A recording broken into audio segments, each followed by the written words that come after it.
آیت نمبر 75. یہاں سے ہم شروع کرتے ہیں تفسیر انشاءاللہ. جیسے ہم نے ابھی بات کی کہ پچھلی آیات میں ان کی دینی خیانت کا ذکر تھا اور مذہبی تعصب کی وجہ سے وہ دین میں خیانت کر رہے تھے. ابھی جو آگے آیات آ رہی ہیں اس میں ان کی مالی خیانت کا ذکر ہے. مالی معاملات میں ان کی خیانت کا ذکر ہے، اور یہ مالی معاملات میں جو خیانت وہ کر رہے تھے وہ بھی مذہب کے تعصب کی وجہ سے، یعنی کہ اپنوں کے لیے ان کا الگ معیار تھا کہ ایک اسرائیلی دوسرے بنی اسرائیلی کے ساتھ کیسے ڈیل کرے گا، اور غیر اسرائیلی کے لیے ان کا معیار بالکل ڈیفرنٹ تھا. اس کا ذکر آ رہا ہے. فرمایا آیت نمبر 75. اعوذ باللہ من الشیطان الرجیم بسم اللہ الرحمن الرحیم. ومن اہل الکتاب من ان تأمنہ بقنطار یؤدیہ الیک ومنہم من ان تأمنہ بدینار لا یؤدیہ الیک الا ما دمت علیہ قائما ذلک بأنہم قالوا لیس علینا فی الامیین سبیل ویقولون علی اللہ الکذب وہم یعلمون بلا من اوفا بعہدہ واتقى فإن اللہ یحب المتقین. اہل کتاب میں سے کوئی ایسا ہے اگر تم اس کے اعتماد پر مال و دولت کا ایک ڈھیر اس کو دے دو تو وہ تمہارا مال تم کو ادا کر دے گا، اور کسی کا حال یہ ہے اگر تم ایک دینار کے معاملے میں بھی اس پر بھروسہ کرو تو وہ ادا نہ کرے گا الا یہ کہ تم اس کے سر پر سوار ہو جاؤ. ان کی اس اخلاقی حالت کا سبب یہ ہے کہ وہ کہتے ہیں کہ امیوں یعنی غیر یہودیوں کے معاملے میں ہم پر کوئی مواخذہ نہیں، اور یہ بات وہ محض جھوٹ گھڑ کر اللہ کی طرف منسوب کرتے ہیں، حالانکہ ان کو معلوم ہے کہ اللہ نے ایسی کوئی بات نہیں فرمائی. آخر کیوں ان سے باز پرس نہ ہوگی؟ جو بھی اپنے عہد کو پورا کرے گا اور برائی سے بچ کر رہے گا وہ اللہ کا محبوب بنے گا، کیونکہ اللہ متقیوں کو پسند کرتا ہے. تو یہ دو آیات ہیں جو ہم نے ساتھ دیکھی ہیں. پہلی آیت بھی طویل آیت ہے.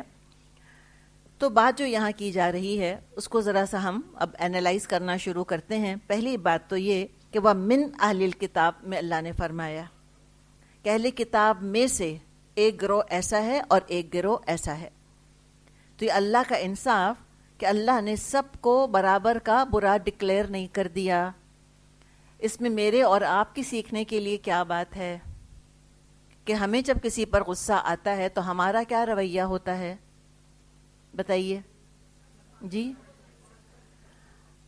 بہت اچھا کام کیا، بہت خیال کیا، لیکن جب ہماری ناراضگی ہوتی ہے تو ہم کیا کہتے ہیں؟ کبھی کچھ نہیں کیا، کسی نے کچھ نہیں کیا میرے ساتھ، میں ہی سب کے لیے کرتی رہی، کوئی خوبی یاد نہیں رہتی. تو یہ جنرلائزیشن یہ بہت نقصان دہ چیز ہے، تعلقات کے لیے بھی بہت نقصان دہ ہے. اور دیکھیں انسان جب ساتھ رہتے ہیں تو جیسے کہاوت ہے ہمارے ہاں کہ دو برتن جب ہوں گے تو وہ تو کھٹک بھی جائیں گے آپس میں. تو جو کوئی اگر واقعہ ایسا ہو گیا جو کہ ناگوار ہے، اس واقعے تک معاملات کو محدود رکھیں. کہیں کہ اس وقت یہ ہوا تھا، ہمیشہ کا لفظ نکال دیں ووکیبلری سے. اس میں جھوٹ بھی شامل ہو جاتا ہے. وہ تو ہمیشہ ایسے ہی کرتے ہیں، ہم کہتے ہیں نا ان کا تو طریقہ ہی یہ ہے، وہ تو بات ہی ایسے کرتے ہیں. تو کیا ہمیشہ ایسے ہی کرتے ہیں؟ ہمیشہ ناگواری کا احساس پیدا ہوتا ہے ہمیں؟ نہیں ہوتا. تو لہٰذا اس چیز کو کنٹین کر کے رکھے انسان، اور یہی قرآن ہم کو سکھاتا ہے. عدل انصاف کا طریقہ یہی ہے. خاص طور پہ ہم جب کسی سے خفا ہوتے ہیں، شکایت کر رہے ہوتے ہیں، ایک واقعہ ہوا، کسی بات پہ خفا ہو گئے، بچوں سے خفا ہو جاتے ہیں، بہن بھائی آپس میں خفا ہو گئے ہیں، بہن نے دوسری بہن سے غلط طرح سے بات کر لی. اب وہ بہن جا کر کہتی تم تو ہمیشہ ایسی ہی بات کرتی ہو. تو مجھے بتائیں اس میں کیا ہوگا؟ اچھا ہوگا یا برا ہوگا؟ برا ہوگا. تو یہ نہیں کہنا چاہیے. اس خالی واقعے کے بارے میں کہ اس وقت یہ معاملہ ہوا تھا. تو یہاں اللہ تعالیٰ نے کنٹین کیا ہے، اللہ تعالیٰ نے ڈیوائڈ کیا. سب کو ایک برش سے پینٹ نہیں کر دیا، ایک ہی لاٹھی سے نہیں ہانک دیا جیسے کہ ہم کرتے ہیں. کسی نے 10 اچھائیاں کی ہوں ہمارے ساتھ، کسی میں 10 خوبیاں ہوں، ہمیں یاد کیا رہ جاتی ہیں؟ صرف برائیاں، انہی کا ذکر کرتے ہیں. اللہ نے سب کو برا نہیں کہا. اور جب برا تو کہنے کی بات بعد میں آئے گی، پہلے تو اللہ نے ان کی تعریف کی ہے. ان کی دیانت کی اللہ نے تعریف کی ہے. اور اس آیت میں ہم دیکھ رہے ہیں کہ اہل کتاب کو 2 قسموں میں تقسیم کیا ہے اللہ تعالیٰ نے، امین اور خائن، امانت دار اور خیانت کرنے والے، اور 2 حصوں میں ڈیوائیڈ کر کے اب ایک حصے کی اللہ نے تعریف کی ہے. آپ کو یاد ہوگا ہم نے کل بھی بات کی تھی کہ جو غیر مسلموں کو ہم دعوت اگر دیں تو جو ان کی خوبیاں ہیں ان کا اعتراف کریں. اللہ نے خود اعتراف کیا ہے کہ ان میں سے تو ایسے ہیں کہ اگر تم خزانے رکھوا دو ان کے پاس، ایک ایک پائی تم کو واپس کر دیں. بخاری میں ایک بڑی دلچسپ حدیث آتی ہے. اس حدیث کا یعنی کہ ٹوٹل جو مضمون ہے وہ یہ ہے کہ ایک بنی اسرائیل میں کوئی ایک شخص تھا، اس نے دوسرے بنی اسرائیل سے 1000 دینار کا قرض مانگا. اب کیا ہوا کہ وہ کہیں دوسرے علاقے میں چلا گیا، رقم اس کو واپس کرنی تھی جس سے قرض لیا تھا، کوئی اور طریقہ نہ ملا تو لکڑی کا اس نے کوئی بنایا ہوگا، کوئی چھوٹا سا کوئی اپنا کوئی سٹرکچر، اس میں اس نے پیسے رکھ کے دریا میں ڈال دیے. آپ نے سنا ہوگا نا بوتلوں کے اندر جو میسیجز ڈالتے ہیں، اور آج کل بھی وہ لوگوں کو مل رہے ہوتے ہیں میسیجز. سالوں گزرنے کے بعد پتہ چلا فلاں بوتل میں فلاں میسیج جو ہے وہ بہتے بہتے کہاں پہنچ گیا. تو مراد یہ ہے کہ یہ نہ سوچے کہ اس نے کوئی پیسیفک اوشن میں ڈال دیا ہوگا، مراد ایک دریا کے اس پار رہتا ہوگا، ایک نہر کے اس پار رہتا ہوگا. سمجھ آ رہی ہے آپ کو بات؟ تو اس نے وہ لکڑی کا کوئی اپیریٹس بنایا، اس میں پیسے رکھے 1000 دینار اور پانی میں ڈال دیے. پھر کیا ہوا؟ اب یقین تو نہیں تھا نا اس کو کہ پیسے ملے کہ نہیں ملے اس انسان کو جس سے قرض لیا تھا. کچھ عرصے بعد وہ خود بھی 1000 دینار کی رقم لے کر اور چلا اس شخص کے پاس جس سے کہ اس نے قرضہ لیا تھا. تو ایماندار تھا نا. لیکن دوسرا جو شخص تھا اس نے بھی امانت کا مظاہرہ کیا اور بتایا کہ تمہاری طرف سے لکڑی میں بھیجی ہوئی رقم مجھ کو مل گئی. تو اللہ تعالیٰ نے تعریف کی ہے کہ ان کے اندر امانت ہے، سارے کے سارے برے نہیں ہیں. لیکن بعض کیسے ہیں کہ ان میں سے ایسے ہیں کہ من ان تامنہ بدینار، 1 دینار بھی کسی کے پاس رکھواؤ، لا یودیہ الیک، وہ تم کو واپس نہیں کریں گے، الا ما دمت علیہ قائما، یہاں تک کہ تم سر پہ سوار ہو جاؤ ان کے. ایسے بھی لوگ ہیں، یعنی کہ خیانت کرنے والے بھی ہیں، پیسہ کھا جائیں گے تمہارا. اچھا چلیں، یہ تو ایک ان کے عمل کی خرابی ہے. مسئلہ ہے کہ عمل کی خرابی کب پیدا ہوتی ہے؟ عمل کی خرابی وہاں پیدا ہوتی ہے جہاں عقیدہ بگڑ جائے. تو اب یہاں پر ان کے عقیدے کا ذکر کیا جا رہا ہے. یہ انٹرسٹنگ چیز دیکھیں، ان کا اخلاق بگڑا کیسے؟ جب عقیدہ بگڑا. ہم مسلمان کتاب سے کیوں دور ہو گئے؟ جب ہمارا عقیدہ بگڑ گیا، جب ہم نے سوچ لیا، فرض کر لی کہ ہم تو بخشے بخشائے ہیں، ہم تو بھی محمد کی امت ہیں صلی اللہ علیہ وسلم، اور ہم تو بخشے بخشائے ہیں. نماز پڑھیں تو خیر ہے، نہ پڑھیں تو خیر ہے، قرآن پڑھیں تو بھی ٹھیک ہے، نہ پڑھیں تو بھی ٹھیک ہے، فرق کیا پڑتا ہے؟ تو لہٰذا ہمارا عمل بگڑ گیا عقیدہ بگڑنے کی وجہ سے. اب ان کے عقیدے کا ذکر ہے کہ یہ اتنی بد اخلاقی کیسے آ گئی. ذالک، یہ اس لیے ہوا، بأنہم قالوا، اس لیے کہ یہ کہتے ہیں، لیس علینا فی الامیین سبیل. امیین یہ عربوں کو کہا کرتے تھے اور نان جیوز کو یہ امی کہا کرتے تھے. تورات میں تو نہیں ہے، ان کی اپنی جو کتاب تلمود کے اندر یہ لکھا ہوا ہے کہ اسرائیلی دوسرے اسرائیلی سے سودی کاروبار نہیں کر سکتا، جیو دوسرے جیو سے انٹرسٹ چارج نہیں کر سکتا، لیکن نان جیو سے کر سکتا ہے. ان کی اپنی کتابوں میں لکھا ہوا ہے. کس نے لکھا؟ اللہ نے نازل کیا، ان کے علماء نے ایڈ کی چیزیں. ان کی اپنی مذہبی کتابوں میں لکھا ہے کہ ایک اگر بنی اسرائیلی ہے، وہ غیر اسرائیلی کو قتل کر دے، مال اس کا لوٹ لے، جو مرضی کر لے، کوئی گناہ نہیں ہے اللہ کی طرف سے، اللہ تعالیٰ کے ہاں پکڑ ہی نہیں ہوگی ان کی. اور وہ غیر یہودیوں کو جو سمجھا کرتے تھے، وہ کہتے تھے کہ یہ جینٹائلز ہیں، گویمز ہیں. گویمز کیا مطلب؟ کہ یہ تو انسان نما جانور ہیں دراصل. جیسے انسان کی اپنی گائے ہے، اب گائے کو اگر ذبح کر دیا تو کوئی گناہ تھوڑی ہے اس کے اندر، کوئی پکڑ تھوڑی ہے اس کے اوپر. تو ان کا یہ خیال تھا کہ اصل انسان تو یہودی ہیں. تکبر دیکھیں نا ان کا، کہ اصل انسان یہودی ہیں، غیر یہودی تو انسان نما جانور ہیں. مار ڈالو، قتل کر دو، لوٹ لو ان کو، دھوکہ دے دو، کوئی فرق نہیں پڑتا، کوئی اللہ کے پکڑ نہیں ہوگی۔ عقیدہ کیا تھا ان کا؟ نحن ابناء اللہ و احباؤہ، ہم تو اللہ کے بیٹوں کی طرح ہیں، ہم تو بڑے چہیتے ہیں اللہ کے، یہ ان کا اپنا عقیدہ تھا۔ تو سارے انسان باقی یہودیوں کے علاوہ ان کے لیے غلاموں، بھیڑ بکریوں کی حیثیت رکھتے تھے۔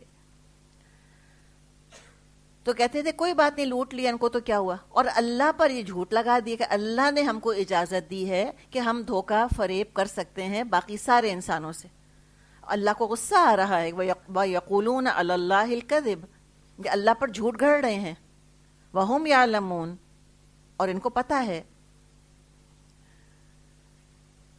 تو بات یہ ہے کہ یہودیوں میں سے، غیر مسلموں میں سے اعلیٰ اخلاق والے بھی ہوتے ہیں، اور خود جب ہم دیکھتے ہیں نبی اکرم صلی اللہ علیہ وسلم کا معاملہ، کہ جب آپ کا انتقال ہوا تو آپ کی جو ذرا تھی، آپ کا ذرا سمجھتے ہیں، جو آپ کا جو آرمر تھا، وہ یہودی کے پاس رہن رکھا ہوا تھا۔ اگر آپ کو اس پہ بھروسہ نہ ہوتا تو آپ اپنا ہتھیار اس کے پاس کبھی بھی نہ رکھواتے۔ وہ ایسا امانت دار تھا کہ آپ صلی اللہ علیہ وسلم کو معلوم تھا کہ یہ آپ کی ذرا واپس کر دے گا۔ عبداللہ بن سلام بہت بڑے یہودی عالم تھے، ان کے بارے میں آتا ہے کہ ڈھیروں مال ان کے پاس امانت کے طور پہ رکھوایا جاتا تھا، اور امانت داری سے وہ واپس کر دیا کرتے تھے۔ تو یہ بات اللہ تعالیٰ نے پھر آگے فرمائی ہے کہ اللہ پر یہ جو جھوٹ باندھتے ہیں، یہ خود جانتے ہیں کہ اللہ پر جھوٹ باندھ رہے ہیں، اللہ نے تو امانت کا حکم دیا ہے۔ بعض دفعہ مسلمانوں کا معاملہ کیا ہوتا ہے کہ غیر مسلم ملکوں میں رہ رہے ہیں، کہتے ہیں کافر ملک ہیں، ہم ٹیکس کی چوری کر لیں۔ بعض دفعہ شاپ لفٹنگ کر لیتے ہیں، جا کے ان کی دکانوں سے چوری کر لیتے ہیں، کہتے ہیں کافر ہیں نا، ہم جو مرضی کریں۔ اللہ نے اجازت دی ہے ہمیں کہ تم کافروں سے کا مال تم چوری کر لو، یا تم ان کو دھوکہ دے دو، یا تم فریب کا مظاہرہ کرو، نہیں۔ اخلاقی قانون سب کے لیے ایک ہے۔ اپ رائٹ ہوتا ہے مومن، اس کا اخلاق اکراس دا بورڈ سب کے ساتھ ایک جیسا ہوتا ہے، وہ ہے اچھا اخلاق۔ سچ بولے گا، امانت کا مظاہرہ کرے گا، دھوکہ نہیں دے گا۔ تو فرمایا کہ بلا کیوں نہیں، من اوفا بعہدہ واتقی فإن اللہ یحب المتقین، آخر کیوں نہیں باز پرس ہوگی ان سے، جو بھی اللہ سے اپنے عہد کو پورا کرے گا اور برائی سے بچ کر رہے گا، تو وہ اللہ تعالیٰ تو یقیناً متقیوں سے محبت کرتا ہے۔ اب یہاں جو یحب المتقین کی بات کی جا رہی ہے، تو یہ اللہ کی محبت کی بات آ رہی ہے نا، کہ اللہ یعنی اللہ محبت کرتا ہے، اس سے ثابت ہو رہا ہے کہ اللہ محبت کرتا ہے، محبت ایک جذبہ ہے۔ تو اللہ کی محبت کن کن چیزوں کے ساتھ ایسوسیٹڈ ہے؟ تو اگر ہم قرآن پڑھتے ہیں، احادیث پڑھتے ہیں، تو ہم کو 4 چیزیں ملتی ہیں، 4 چیزیں ہیں، 4 فیکٹرز ہیں جن کے ساتھ اللہ کی محبت ایسوسیٹڈ ہے۔ ایک عامل کے ساتھ، عامل،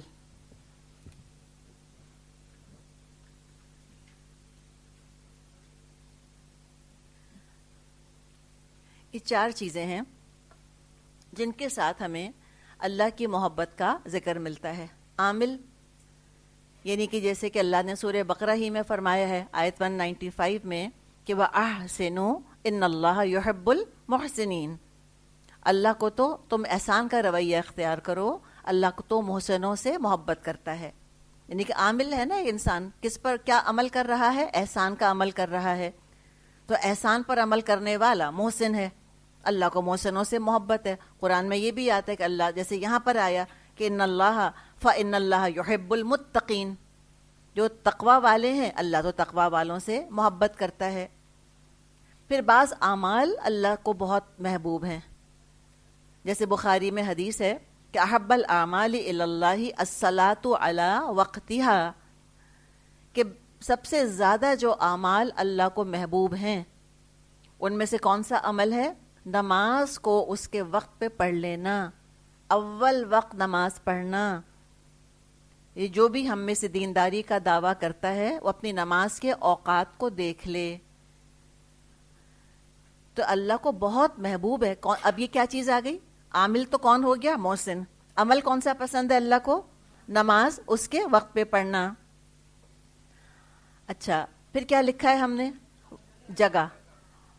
بعض جگہوں سے اللہ محبت کرتا ہے، جیسے کہ آپ صلی اللہ علیہ وسلم نے مکے کو خطاب کر کے فرمایا کہ انکی، بے شک تو کون ہے، احب الارض اللہ الی اللہ، تو اللہ کی زمین میں وہ حصہ ہے جس سے کہ اللہ کو سب سے زیادہ محبت ہے. تو مکہ سے اللہ کو بہت محبت ہے، اللہ کو مکہ بہت اچھا لگتا ہے. پھر چوتھی چیز کیا لکھی ہے؟ وقت.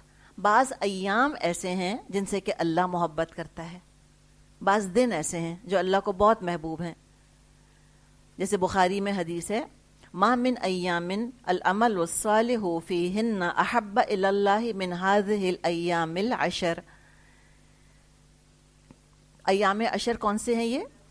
جی وہ 10 دن جو ہوتے ہیں، جی ہاں، ان کے بارے میں فرمایا کہ اللہ کو کوئی عمل ان 10 دنوں کے عمل سے زیادہ محبوب نہیں ہے.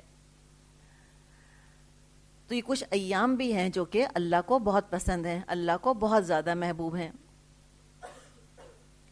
تو یہ 4 چیزیں ہیں موٹی موٹی جن کا قرآن حدیث میں ذکر ہمیں ملتا ہے، عامل، عمل، جگہ اور وقت، جس سے کہ اللہ کی محبت حاصل کی جا سکتی ہے.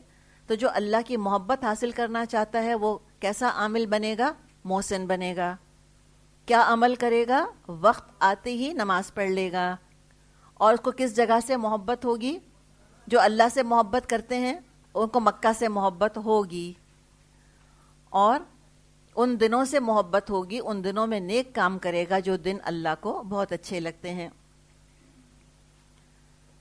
پھر آگے فرمایا، ان الذین یشترون بعہد اللہ وایمانہم ثمنا قلیلا اولئک لا خلاق لهم فی الآخرۃ ولا یکلمہم اللہ ولا ینظر الیہم یوم القیامۃ ولا یزکیہم ولہم عذاب علیم. رہے وہ لوگ جو اللہ کے عہد اور اپنی قسموں کو تھوڑی قیمت پر بیچ ڈالتے ہیں، ان کے لیے آخرت میں کوئی حصہ نہیں. اللہ قیامت کے روز نہ ان سے بات کرے گا، نہ ان کی طرف دیکھے گا، نہ ان کو پاک کرے گا، بلکہ ان کے لیے تو سخت دردناک سزا ہے.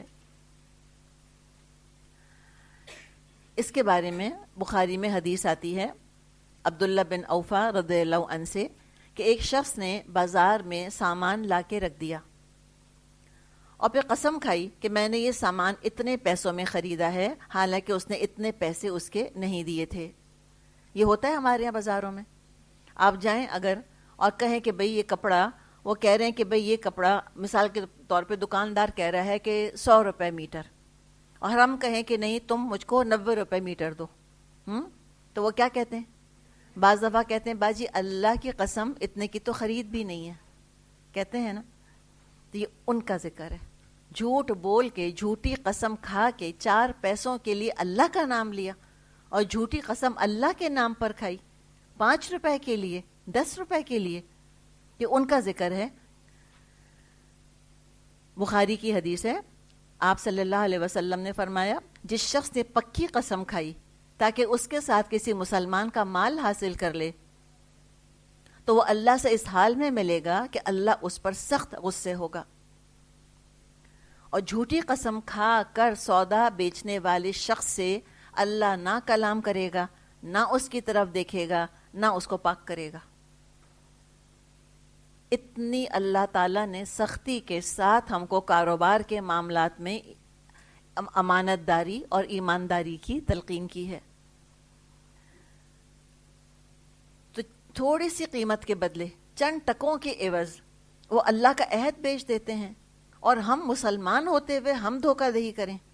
جیسے کہ حدیث میں آتا ہے کہ لا ایمان لمن لا امانت لہ، کوئی ایمان نہیں اس کا جس میں کہ امانت نہیں. لا دین لمن لا عہد لہ، کوئی دین نہیں ہے اس کا جس میں عہد کی پابندی نہیں ہے، کہ عہد کر کے، وعدہ کر کے اور وعدہ پورا نہ کیا جائے. اور خاص طور پہ جب پکا وعدہ کیا جائے اور سوچ سمجھ کے قسم کھائی جائے اور اس کو پورا نہ کیا جائے، سوچ سمجھ کے کمٹمنٹ کیا جائے پھر پورا نہ کیا جائے، اللہ کے نام پہ کمٹمنٹ کیا پورا نہیں کرتے، تو یہ کوئی معمولی بات نہیں ہے. اور خاص طور پہ کاروبار کا یہاں ذکر ہے. دیکھیں یہ وہ آیات ہیں جو جمعے کے خطبوں میں علماء کو بیان کرنی چاہیے. کہاں پر؟ بازاروں میں. ہمارے ہاں تو گلی کونے کھدرے کے اندر جمعہ ہو رہا ہوتا ہے اللہ کے فضل سے. اور جو کاروباری سینٹرز ہیں ہمارے, وہاں بھی تو جمعہ ہو رہا ہوتا ہے. تو علماء کو چاہیے پھر یہ آیات بیان کریں, بتائیں لوگوں کو جو وہاں کاروبار کر رہے ہیں, جو دکانیں کھول کر بیٹھے ہوئے ہیں, کہ وہ یہ آیات ان کو سنائیں, ترجمہ کریں اور سمجھائیں ان کو کہ جو تمہاری تقدیر میں ہے وہ ملے گا. جھوٹی قسم کھانے سے کوئی برکت نہیں آتی, کوئی زیادہ حاصل نہیں کر لو گے اوروں کو دھوکہ دے کر. اب یہ دیکھیں کہ جو اللہ تعالیٰ نے فرمایا کہ اللہ نہ کلام کرے گا, نہ دیکھے گا, نہ ان کو پاک کرے گا, تو یہ سن کر دل کس کا لرزے گا؟ دل اس کا لرزے گا جو اللہ سے محبت کرتا ہے. اور جس کو اللہ سے محبت ہی نہیں ہے اس کو کیا فرق پڑتا ہے؟ نہیں بات کرتا اللہ, وہ کہے گا نہ بات کرے. اللہ دیکھے گا نہیں, وہ کہے گا نہ دیکھے, مجھے کون سا شوق ہے. تو جس کو اللہ سے بات کرنے کا شوق ہے, جو چاہتا ہے کہ وہ خود بھی اللہ کو دیکھے, جو چاہتا ہے کہ اللہ اس کو بخشے, وہ ڈرے گا. تو تقویٰ ہے نا, تبھی تو فرمائے کہ فَإِنَّ اللَّهَ يُحِبُّ الْمُتَّقِينَ. اللہ کو متقیوں سے محبت ہے. متقی اصلاح کرتا ہے, وہ استغفار کرتا ہے, اس لیے کہ وہ اللہ سے محبت کرتا ہے, اللہ کی محبت عزیز تر ہے اس کو. اور جو منافق ہے, کافر ہے, اس کو تو کوئی فرق ہی نہیں پڑتا, دنیا میں کیا فرق پڑتا ہے. تو فرما دے ٹھیک ہے, وَلَهُمْ عَذَابٌ أَلِيمٌ, ان کے لیے تو پھر دردناک عذاب ہے اللہ کے ہاں, سمجھ آ جائے گا ان کو. یوم القیامہ بھی اللہ نے فرمایا ہے نا کہ لا ولا ينظر الیہم یوم القیامہ, اللہ ان کی طرف دیکھے گا بھی نہیں قیامت کے دن. تو یوم قیامہ کو قیامت کیوں کہا جاتا ہے؟ نمبر ایک, اس لیے کہ لوگ قبروں سے نکل کر کھڑے ہوں گے. قیام کی جگہ ہے نا, سب کھڑے ہوں گے. اور کتنی جگہ ہوگی قیامت کے دن ہر انسان کے پاس؟ بس اپنے 2 قدموں کی, اپنے 2 قدموں کی جگہ ہوگی بس. تو اس لیے اس کو قیامت کہا جاتا ہے, وہ کھڑے ہونے کا دن ہے. نمبر 2, اس دن گواہیاں قائم کی جائیں گی. اشہاد ہم پڑھ لیں گے آگے, یوم یقوم الاشہاد, جس دن کے گواہیاں قائم کی جائیں گی. رسول گواہی دیں گے, ہاتھ پاؤں گواہی دیں گے, فرشتے گواہی دیں گے, سب کی گواہیاں ہوں گی اس دن. تو اس لیے بھی اس کو یوم قیامہ کہا جاتا ہے. پھر اس دن عدل قائم کیا جائے گا, پورا انصاف ہوگا. فَمَن يَعْمَلْ مِثْقَالَ ذَرَّةٍ خَيْرًا يَرَهُ وَمَن يَعْمَلْ مِثْقَالَ ذَرَّةٍ شَرًّا يَرَهُ. ذرہ دیکھ لیا جائے گا, کسی پر ذرہ سا بھی ظلم نہیں ہوگا, مکمل اللہ عدل کرے گا قیامت کے دن. تو چونکہ عدل قائم ہوگا اس لیے اس کو قیامت کہا جاتا ہے.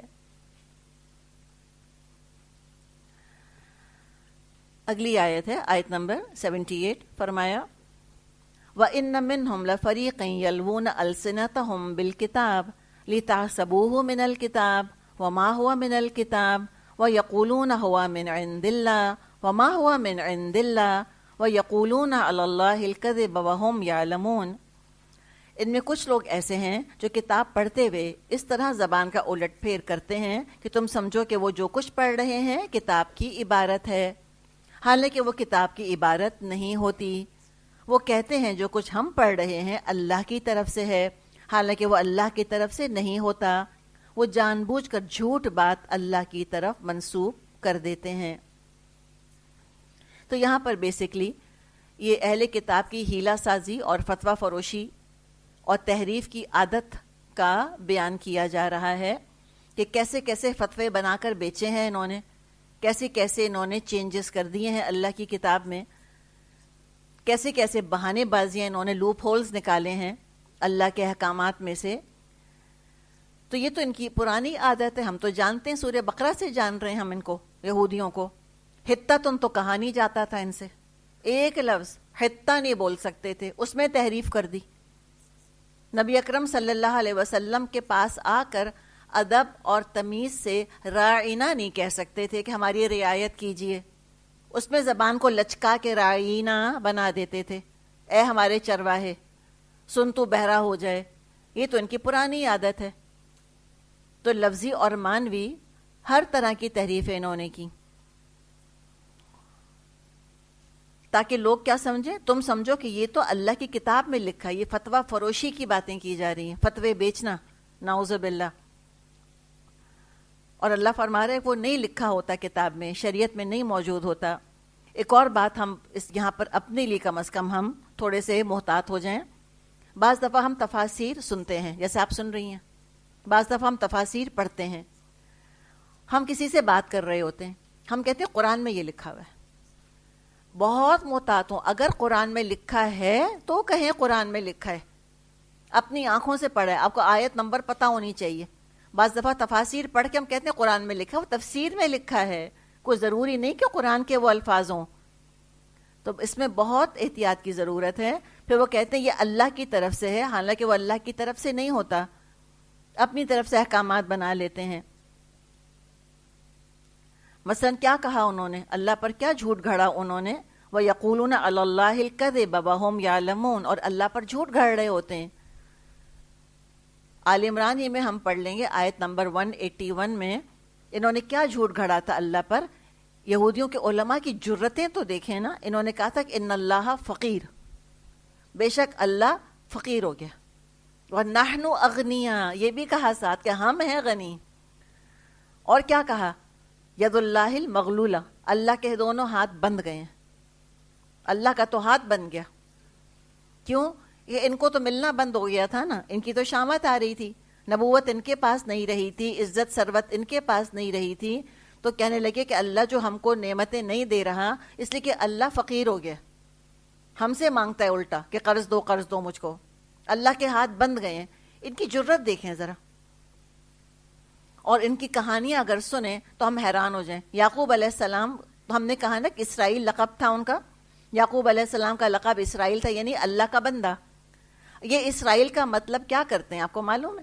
اسرائیل کا مطلب یہ کرتے ہیں کہ وہ جس نے کہ اللہ سے کشتی لڑی، اور ان کا پورا قصہ موجود ہے کہ ایک دفعہ اللہ تعالیٰ اور یعقوب علیہ السلام کی کشتی ہو گئی، اور یعقوب علیہ السلام نے ہرا دیا اللہ تعالیٰ کو، نعوذ باللہ۔ ان کی تو کہانیاں کوئی پڑھے اور سنے تو دنگ رہ جائیں ہم، کیا کیا انہوں نے قصے کہانیاں بنائے ہیں۔ یعنی کہ ان کے ہاں مذہب کے ساتھ کوئی عزت کا کانسیپٹ ہے ہی نہیں، کوئی رسولوں کی عزت نہیں ہے ان کے ہاں، کوئی اللہ کی عزت نہیں ہے، کوئی فرشتوں کی، اپنی کتاب کی ایز سچ کوئی حرمت ان کے پاس نہیں ہے۔ تو جب دین کو بگاڑتے ہیں، اور اللہ فرما رہے وَهُمْ يَعْلَمُونَ، یہ جانتے گڑبڑ کر رہے ہیں، ان کو معلوم ہوتا ہے کہ ہم جو باتیں گھڑ رہے ہیں یہ سب کی سب جھوٹ ہیں۔ اچھا، یقولون علی اللہ الکذب میں بھی آپ دیکھیں پھر بہت کچھ آ جاتا ہے۔ آج کل واٹس ایپ کے اوپر میسیجز آتے رہتے ہیں، کبھی کوئی حدیث آ گئی، کبھی کوئی قول آ گیا، اور نعوذ باللہ جو آج کل ایک چیز ٹرینڈنگ جس کی چل رہی ہے، ایک واقعہ بیان کیا اور لگتا ہے کہ جیسے کہ عینی شاہد تھے، عینی گواہ تھے کہ فلاں شخص گیا، اس نے اللہ سے یہ کہا، تو اللہ نے اس سے یہ کہا، پھر اس نے اللہ سے یہ کہا، ایسے آتے ہیں۔ یہ سب اللہ پر جھوٹ گھڑنا ہے۔ کتنی جرت کی بات ہے کہ اللہ کا نام لے کے اور اللہ پر ڈائلاگ بائی ڈائلاگ کوئی چیز اللہ کے جو ہے وہ اللہ کے ساتھ جو ہے اس کو چسپاں کر دیا جائے۔ تو ان چیزوں کے بارے میں کہا کریں کہ دیکھیں دس از ناٹ رائٹ، یہ آپ کو نہیں کام کرنا چاہیے۔ آپ نے سنا تھا اللہ نے کہا تھا ایسے کہ اللہ یہ کہہ رہا ہے کہ تم اگر رو تو مجھ کو یاد کر لو تو میں تم کو گود میں اٹھا لوں گا، اس قسم کے قصے نہیں آتے رہتے۔ تو یہ سب اللہ پر جھوٹ گھڑنا ہے، بہت محتاط رہنا چاہیے اللہ کا نام لے کر بات کرتے وقت۔ اور فرمایا کہ یہ جانتے ہیں کہ اللہ پر جھوٹ گھڑ رہے ہیں، سب پتہ ہے ان کو، جان بوجھ کے یہ کام کرتے ہیں، تو کتنے بے خوف ہیں اللہ سے۔ فرمایا آگے ما کان لبشر ان یؤتیہ اللہ الکتاب والحکم والنبوۃ ثم یقول للناس کونوا عبادا لی من دون اللہ ولکن کونوا ربانیین بما کنتم تعلمون الکتاب وبما کنتم تدرسون۔ کسی انسان کا یہ کام نہیں ہے کہ اللہ اس کو کتاب اور حکم اور نبوت عطا فرمائے اور وہ لوگوں سے کہے کہ اللہ کے بجائے تم میرے بندے بن جاؤ۔ وہ تو یہی کہے گا کہ سچے ربانی بنو، جیسا کہ کتاب کی تعلیم کا تقاضا ہے جس کو تم پڑھتے اور پڑھاتے ہو۔ وَلَا يَأْمُرَكُمْ أَن تَتَّخِذُوا الْمَلَائِكَةَ وَالنَّبِيِّينَ أَرْبَابًا أَيَأْمُرُكُمْ بِالْكُفْرِ بَعْدَ إِذْ أَنْتُمْ مُسْلِمُونَ۔ وہ تم سے ہرگز نہ کہے گا کہ فرشتوں کو یا پیغمبروں کو اپنا رب بنا لو، کیا یہ ممکن ہے ایک نبی تمہیں کفر کا حکم دے جبکہ تم مسلم ہو؟ تو جب کسی نبی کو یہ حق نہیں ہے کہ لوگوں کو اپنی عبادت کی طرف بلائیں تو ان کو یہ حق کیسے ہو سکتا ہے؟ کسی اور کو یہ حق نہیں ہو سکتا کہ وہ اپنے لیے مشکل کشا یا حاجت روا کے دعوے کرے یا لوگ اس کو گنج بخش یا غوث اعظم سمجھیں۔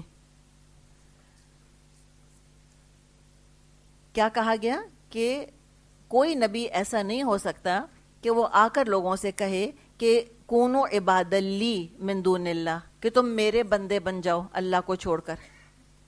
عبد المسیح نام نہیں رکھا جا سکتا، مسیح کا بندہ۔ عبد الرسول نام نہیں رکھا جا سکتا کہ رسول کا بندہ۔ یہ سارے شرکیہ نام ہیں۔ بلکہ وہ کیا کہتے ہیں، رسولوں نے آ کر کیا کہا؟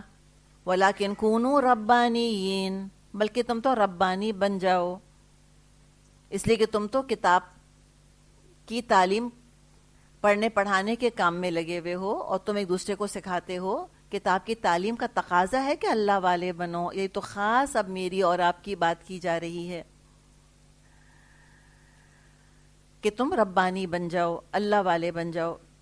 بخاری میں ابن عباس رضی اللہ عنہما سے روایت ہے کہ آیت کونو ربانیین کا مطلب ہے تم فقہا بن جاؤ، دین کے اندر گہری سمجھ حاصل کرو، دین کا مزاج سمجھو، ٹیمپرمنٹ سمجھو اسلام کا، ہر چیز میں فتوے لینے کھڑے مت ہو جاؤ، یہ دیکھو کہ اسلام کا مزاج کیا ہے۔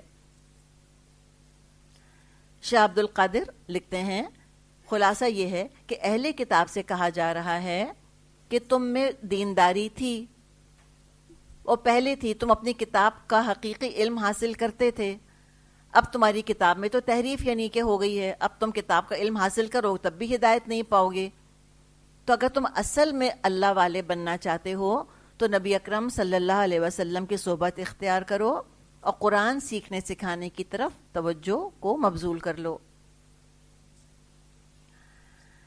تو یہ ربانی کے بارے میں چند باتیں ہیں۔ پھر کسی نے کہا ہے کہ ربانی کون ہوتا ہے، ربانیین، اللہ والا کون ہوتا ہے؟ ربانی وہ ہوتا ہے، اچھا دیکھیے ربائی جو لفظ ہم استعمال کرتے ہیں نا جیوز کے لیے، یہ ان کے علماء کے لیے آتا ہے۔ تو یہ رب والے بنو، نیت درست ہو اور علم ہو۔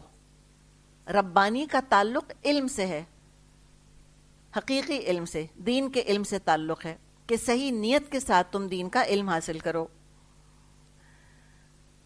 تو علماء کا کہنا ہے کہ ربانی وہ ہوتا ہے جو علم کی بڑی باتوں سے پہلے چھوٹی باتوں کے ساتھ لوگوں کی تربیت کرے، بڑی بڑی باتوں سے پہلے چھوٹی چھوٹی باتوں کے ساتھ لوگوں کی تربیت کرے۔ تو یہ طریقہ ہمیں اختیار کرنا چاہیے۔ اب کوئی بڑا بات کر رہا ہے، رتبے میں بڑا ہے یا عمر میں بڑا ہے، جب تک اس کی بات پوری نہ ہو جائے اپنی بات نہیں شروع کرنی چاہیے۔ صحیح اصول ٹھیک ہے کہ نہیں ہے؟ صحیح، آپ کی امی یا ساس یا ابو یا کوئی بڑا بات کر رہا ہے، جب وہ بات پوری کرے تب اپنی بات شروع کریں۔ ہم کیا کرتے ہیں؟ ہم کیا کرتے ہیں؟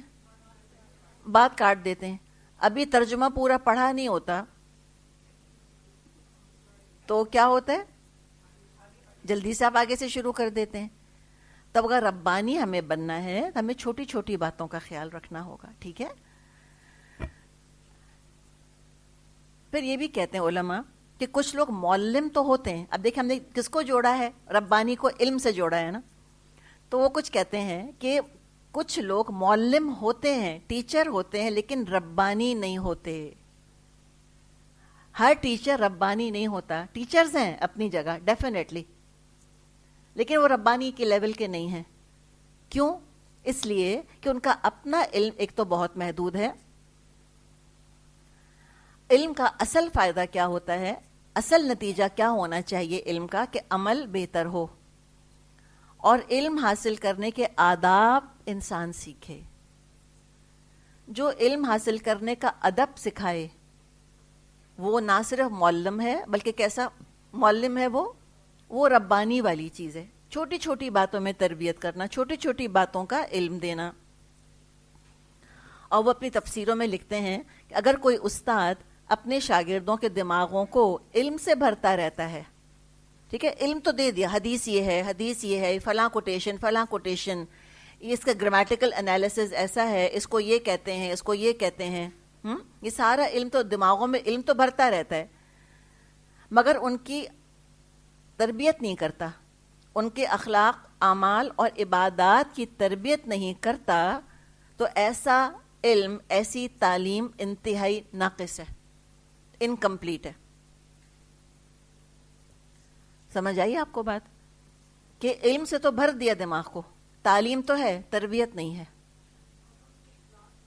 ان کی عبادت، اخلاق اور اعمال کی تربیت نہیں کرتا، عبادت، اعمال اور اخلاق کی، تو ایسی تعلیم انتہائی ناقص ہے۔ اور ہم سب کا آج کے ایجوکیشن سسٹم کے لیے رونا یہی تو ہے۔ ہم کہتے ہیں کہ سب کچھ تو پڑھا دیے، فزکس، کیمسٹری، میتھ، انسان نہیں بنایا، ان کو تمیز نہیں سکھائی، ادب نہیں سکھایا۔ ٹیچر سے اگر یہ کہہ دیا کہ you are paid to teachers, یا اگر کلاس میں آ کے چوئنگم کھا رہے ہیں اور ڈیسک کے اوپر پاؤں رکھ کر بیٹھ گئے ہیں، تو ہمیں سوچیں نا کیا طریقہ ہوگا۔ تو ادب کیا سکھایا جاتا تھا؟ استاد کی طرف پاؤں ہو رہے ہیں اور بیٹھے مزے سے۔ ہم جہاں پڑھا کرتے تھے، ہمارے ساتھ ایک چائنیز لڑکی پڑھا کرتی تھی، میری کلاس میں تھی، اس کا نام بھی یاد ہے مجھ کو، حبیبہ۔ اچھا، ہماری کلاس ایسی ہوتی تھی کہ ٹیچر سامنے ہوتی تھیں اور ایک سیمی سرکل میں اسٹوڈنٹس بیٹھی ہوتی تھیں۔ اب جب سیمی سرکل میں ہم بیٹھیں گے تو پاؤں تو ہوں گے نا ٹیچر کی طرف، آپ پاؤں یوں پوائنٹ نہیں کر رہے، لیکن جیسے نارمل بیٹھیں۔ اس کا یہ طریقہ ہوتا تھا کہ اپنے ٹوز کو وہ بیلرینا کی طرح نا یوں کھڑا کر لیتی تھی، اور ہم نے جب اس سے پوچھا، کہتی کہ استاد کی طرف پاؤں نہیں ہونے چاہیے میرے، کہتے ہم کو یہ سکھایا جاتا ہے چائنا کے اندر۔ یہ سوچیں ذرا، تو وہ اپنے پاؤں کو، اور ہم بہت کوشش کرتے تھے لیکن ہم سے ہوتا نہیں تھا، وہ اپنے پیروں کو یوں کھڑا رکھتی تھی بس جب تک کلاس ہو رہی ہوتی تھی، کہ اس کے پاؤں کا رخ جو ہے وہ ٹیچر کی طرف نہ ہو۔ تو یہ ادب بہت بڑی چیز ہے، اخلاق ہونا چاہیے، بڑوں سے ڈیل کرنا، لہجہ کیا ہے ہمارا، کس طرح بات کر رہے ہیں۔ یہ خالی علم کے پلندے لے کر، اور جس علم کے ساتھ تربیت نہ ہو وہ صرف غرور میں اضافہ کرنے والی چیز ہے، تکبر میں اضافہ کرتی ہے۔ تو ربانی کا ڈیفینیشن یہ بھی دیا گیا کہ اگر کسی شخص میں علم اور اللہ کی کتاب پڑھنے کے بعد اللہ کی بندگی، عاجزی پیدا نہیں ہوتی، تو علم کا پڑھنا پڑھانا مشغلہ ہے، بس ایک ایسی بس ہابی ہے۔ آج کل ہم نہیں سنتے، ہم کہتے ہیں لو سالوں سے درس سن رہی ہیں، کوئی اثر ہی نہیں ہے ان کے اوپر، وہ تو سالوں سے کورس کر رہی ہیں، کوئی اثر ہی نہیں ہوتا ان کے اوپر، تو ربانی نہیں بن رہے نا، خالی بس علم کے پلندے، اور علم سے دوسروں کو امپریس کرنا، کوئی عاجزی نہیں، کوئی تمیز نہیں، تو وہ ربانی نہیں ہے۔ تو اللہ کہہ رہا ہے کونوا ربانیین، اللہ کے بندے بنو، عاجزی پیدا کرو۔ بما کنتم تعلمون الکتاب، تم کتاب سیکھتے سکھاتے ہو، بما کنتم تدرسون، تم درس دیتے ہو، درس دینے والوں کی تو آنکھیں کھل جانی چاہیے کہ کیسا اخلاق، کیسا کردار ہونا چاہیے، دکاندارانہ اخلاق نہیں کہ سب کے سامنے بیٹھیں تو بہت ہی پریٹینڈ کر رہے ہیں۔ اور مجھے بتائیں کہ جب دین کا کام کرنے والے سارے ایکٹر بن جائیں گے تو مجھے بتائیں دین کا کیا حال ہوگا؟ جب وہ ایک رول پلے کر رہے ہوں گے، ایک کیریکٹر ادا کر رہے ہوں گے کہ اس وقت میں ٹیچر کے رول میں ہوں تو مجھے ایسا ہونا چاہیے، اور گھر جا کر زبان کا، اخلاق کا، کردار کا، معاملات کا کوئی حال نہیں، تو لوگ مجھے بتائیں کیا ہوگا پھر؟ لوگ دین سے بدزن ہوتے ہیں کہ نہیں ہوتے؟ لوگ کہتے ہیں توبہ، ہم تو باز ہے، دین کے پڑھانے والے سب سے زیادہ بد مزاج ہوتے ہیں، سب سے زیادہ بد اخلاق ہوتے ہیں۔ تہجد پڑھ رہے ہیں، تہجد پڑھ کے مزاجی قابو نہیں آ رہے، تو مجھے فائدہ، مجھے بتائیں نا فائدہ کیا ہوا؟ تو ہم جو کہتے ہیں کہ نئی نسل جو ہے ہماری دین کی طرف نہیں آ رہی، تو بجائے کہ ہم ان کی طرف انگلی پوائنٹ کریں، کہتے ہیں نا کہ ایک انگلی یوں پوائنٹ کرو تو باقی کہاں جاتی ہیں؟ اپنی طرف۔ جب اپنی نئی نسل کو ہم برا بھلا کہتے ہیں کہ یہ دین سے اتنے متنفر ہیں اور دین کی محبت نہیں ہے، تو ذرا ان 3 انگلیوں کی طرف بھی تو دیکھ لیں کہ میں نے کس قسم کے کردار کا مظاہرہ کیا ہوا ہے۔ میں جب فون پہ باتیں کر رہی ہوتی ہوں اور اگلی نسل میری باتیں سن رہی ہوتی ہے تو کیا امپریشن پڑ رہا ہوتا ہے، کیا گفتگو ہے میری، کیا مائنڈ سیٹ ہے میرا، یہ بھی تو دیکھیں۔ وہ تو ہر چیز ایسوسیٹ کرتے ہیں نا، پھر ہر چیز کو وہ پردے کو، گفتگو کو، غیبت کو الگ الگ نہیں کریں گے. اٹس آل ان ون، ایک پیکج ہے پورا. تو کونو ربانیین، علم حاصل کرو خدا خوفی کے ساتھ، اور اپنے کردار کی اصلاح کرو. اور اگر علم اصلاح نہیں کر رہا، نرمی عاجزی پیدا نہیں کر رہا، تو وہ بیکار علم ہے، کوئی فائدہ نہیں ہے اس کا. اور آپ صلی اللہ علیہ وسلم نے ایسے علم سے پناہ مانگی ہے کہ اللہم انی اعوذ بک من علم لا ینفع، اللہ میں ایسے علم سے تیری پناہ میں آتا ہوں جو کہ نفع نہ دے انسان کو.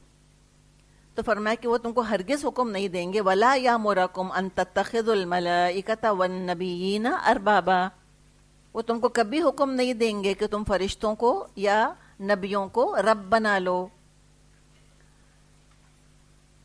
ایسی تعلیمات جو کسی نبی کو اللہ کے مقام پر لے جائیں وہ رسول کی تعلیمات ہو نہیں سکتی. جیسے کہ انہوں نے عیسیٰ علیہ السلام کے سر پہ جڑ دیا کہ انہوں نے اپنے آپ کو اللہ کا بیٹا کہا ہے، نہیں ہو سکتا، جھوٹ بولتے ہیں.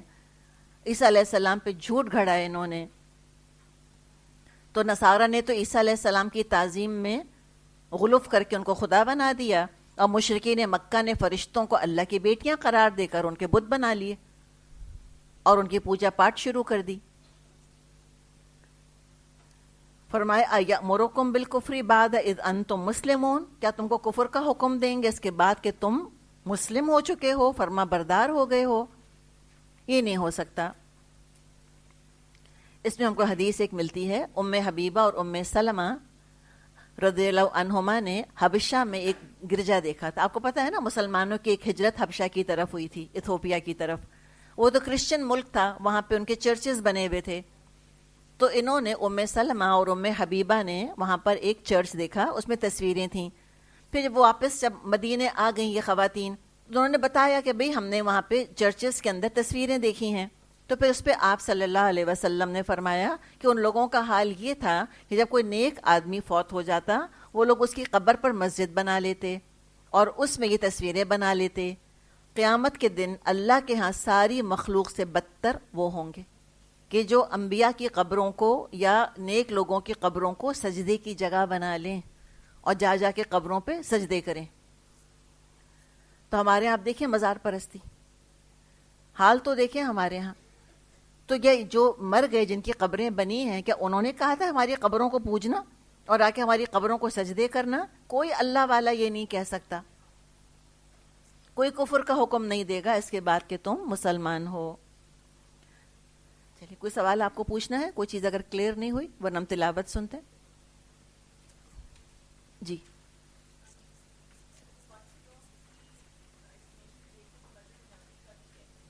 مسجد نبوی کا کیا کہتے ہیں؟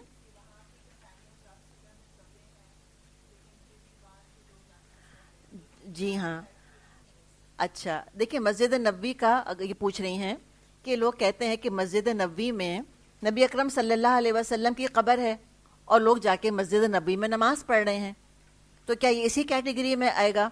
اس کے بارے میں آپ یہ دیکھیں کہ دیکھیں ہسٹوریکلی ہوا کیا تھا. مسجد نبوی اور آپ صلی اللہ علیہ وسلم کی بیویوں کے حجرے بالکل جڑے ہوئے تھے نا، ساتھ ہی ساتھ تھے. اور آپ صلی اللہ علیہ وسلم کی وفات کہاں پر ہوئی؟ عائشہ رضی اللہ عنہا کے حجرے میں. اب سوال پیدا ہوا کہ آپ کو دفن کہاں کیا جائے؟ یہ تو انیوژول تھا نا، نبی کا انتقال ہونا کوئی روزمرہ کا کوئی معاملہ ہے؟ It's an extraordinary event. صحابہ کو سمجھ نہیں آ رہا تھا کہ ہم کریں کیا، تو ان کے ڈسکشن ہو رہے تھے کہ بقیع میں دفن کریں، کہاں دفن کریں. تو ابو بکر رضی اللہ عنہ نے فرمایا کہ میں نے اللہ کے رسول کو کہتے سنا ہے کہ نبی وہیں دفن ہوتے ہیں جہاں انتقال ہوتا ہے. تو ایگزیکٹلی جہاں آپ کی ڈیتھ ہوئی تھی اسی کے نیچے آپ کی قبر کھودی گئی اور وہیں آپ کو دفن کیا گیا تھا. ٹھیک، اچھا اب وہ حجرہ تو بالکل ساتھ تھا، مسجد نبوی اپنی جگہ تھی.